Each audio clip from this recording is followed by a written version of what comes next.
ফারিয়া, কি হয়েছে? কতবার ফোন করলাম, ফোন তুললে না।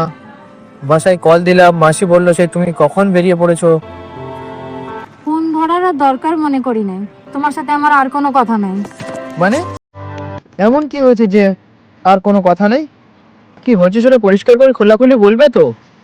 কিছুই হয়নি, যা হওয়ার ছিল তাই হয়েছে। তুমি কি কিছুই বোঝো না রেজা, নাকি না বোঝার ভান করো? আরে খোদার কসম, আমি কিছুই বুঝতে পারছি না। কাল রাতে সব ঠিকঠাক ছিল, অথচ আজ সকাল থেকে তুমি এমন একটা অদ্ভুত ব্যবহার করছো যে কল দিলাম, মেসেজ দিলাম, কোনো পাত্তা নাই। কাল রাতে আমার জন্মদিন পার্টিতে তুমি ডিনারে নিয়ে যা করছো আমি সব নিজের চোখে দেখছি। রিনা? মানে কোন রিনা? আরে তুমি কি সব বলছো? এমন ভাব করছো যেন ভাজা মাছটা উল্টে খাইতে জানো না। আমি নিজে দেখেছি তুমি ওর সাথে কেমন হেসে হেসে কথা বলছো, ওর হাত ধরছো, আর আমি বোকার মতো সবার সামনে তোমার জন্য ওয়েট করছিলাম। আরে দূর পাগলু, তুমি তো পুরো ব্যাপারটাই ভুল বুঝে বসে আছো।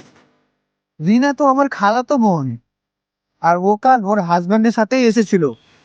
খালাতো বোন? হ্যাঁ রে বাবা, খালাতো বোন।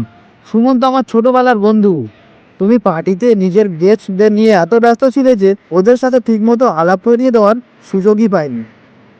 আর ওই যে হাত ধরার কথা বললে না, ও আমাকে ওর হাতের নতুন রিংটা দেখাচ্ছিল যে কেমন হয়েছে।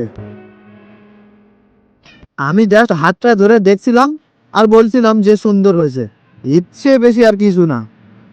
ও, আমি আসলে তুমি কি সত্যি ভাবছিলে যে তোমার বার্থডে পার্টিতে আমি অন্য কোনো মেয়ের সাথে ফ্লার্ট করছি?